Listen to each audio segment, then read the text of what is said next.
Okay, so we've talked a lot about goal setting, focusing on our values, our big picture motivation. Sometimes what happens in the semester, and I'm guilty of this, is we have all these great plans, we set up these goals, and then you realize, like, okay, I don't have time to take care of myself. And then you have these moments of, like, but I want to stick to my goals. So how do we balance overall wellness and achieving and striving for the things that you want? Yeah, that's a great question. And, first of all, it's looking, are my goals realistic? Are my goals something I can do with my personal wellness goals, right? You don't want to set goals on your health, your exercise, your sleep, along with goals on your studying, because you're going to be like, so much is going on. I always tell people to think, like, okay, what are your top 3 things? I was like, I know the number, I know this is going. So, top 3 things, right? So maybe it's, I really need to focus on sleep. Yeah. And then I want to focus on school, right? Yeah. I want to focus on my grades. And then I want to focus on making sure I exercise or whatever. Maybe it's eating breakfast, right? Pick your things. Yeah. 3, can you have more than 3? Yes. Yeah. But sometimes it can become too much and you have to reevaluate. If you only want 1 for the time being, great. But then I would suggest if it's school, try to add in other stuff once you feel like you're in a good rhythm, a good routine. Well, and I know that's something that we've done. Like, I've consistently worked with you, and we've always picked out 3. And sometimes those 3 things just become part, because it was a behavior-based goal, they just become part of my daily routine. And we take them off the list. And then I'm like, oh, this is golden. Oh, which also reminds me, we should talk about tying things to our daily routines. Yes, habit stacking. we haven't talked about that yet. So for those who are unfamiliar, what does that mean? Habit stacking is, so, again, my brain automatically goes to wellness. But let's say you want to try to get in more exercise and you're really struggling to make it to the gym, to go for a walk. Why don't you do some squats while you brush your teeth, right? Pick something you do every day. Yeah. Pick something that is routine. Pick something that comes second nature, and then add something to it. So, like I mentioned, I brush my teeth every day. So when I'm brushing my teeth, I'm going to do 15 squats. Yeah. I need to take my vitamins, my supplements. I get ready for bed every night, and then I plug in my phone. I'm going to take my supplements right after I plug in my phone.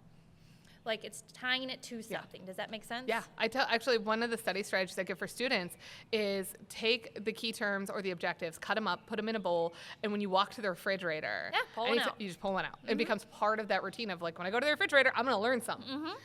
And so one of the things with, like, so this is going to be a nice transition for us. One of the things I want to talk about in this conversation about balance, not only just balancing our wellness and taking care of ourselves, because that's so important. We can't achieve goals if we are unhealthy. No, you're not going to study well, school-wise, life-wise, anything. Yeah. But the other part of balance is, like, how do you squeeze stuff in when you have overstacked yourself and you are very busy? A lot of college students are working and taking full loads of classes. They might also be an athlete. They might be a parent. There's a lot of responsibilities beyond just school. So how do we balance that part of it all? Yeah. Again, you pick the things that are important to you. Whether, if you're struggling to get in movement, let's say, like you're working all day and you go to school, it doesn't have to be an hour walk. Yeah. Try 5 minutes. Yeah. Get out and move your body a little bit. Or park just a little bit further away. Park just a little bit further away. Give yourself some time to get some extra steps in. Sleep. Don't have your phone with you. How many of us scroll before we actually go to sleep, and then we just wasted an hour of time that we could be sleeping? And there's tons of research of, like, that our body, our circadian rhythm is tied to light, and so that also will make it harder to fall asleep. Yeah. When you're looking at studying goals and, like, how to squeeze it in when you are really busy, do we need to find the big chunks of time to achieve things? No, and that's the same with trying to get in a 5-minute walk. Like if you have 20 minutes, I like that I asked the question that I already know the answer to. Yeah, I know. It's fine, though, because it's just like running, right? If you are trying to get in running and you only have 10 minutes, great. Go for a 10-minute run. Make it a little faster if you need to. Yeah. Gets your heart rate up. You have more benefit from it. Studying, same thing. Oh, my goodness, my day is so busy. But I know I have a 20-minute lunch break when I'm at work. I'm going to study while I'm on my lunch break. Yeah. Or it doesn't have to be 4 hours. No. So if you have 10 to 20-minute chunks, again, shorter amount more often could actually be beneficial. Yeah. And when you go back to one of the other things you mentioned with accountability, if you are very busy, scheduling time with another person, but also it could just be like, okay, I'm going to schedule a phone call with you while I commute to work. Exactly. And we're going to chat about the content. Like, there are ways to be very creative for how you can balance it all. Yeah. The other thing that I think students are afraid of doing, and and I am too, I've done it before, where it's like, I'll get started on it, but like, I don't have time to finish it. And so then it's going to drive me nuts all day. Well, that's actually a good thing. Yeah. You ever have that where it's like, I know this word. I know you're this word. giving It's yourself like, a mental and break. it's stewing on your head the whole time. And then when you have time to finally sit down and do it, it's like, oh yeah, that's I what got it is. it. Yeah. And it makes a stronger memory. It'll stick better. It's giving you a refresher. Yeah. It's giving you a break. It's giving you a chance to step away and then come back. Yeah. So you got to be creative. You got to Yeah. look at your day sometimes. And I always say, like, Sundays or Mondays going into the week, like, look at what's coming and say, okay, I know here's my top things I got to get in. Yeah.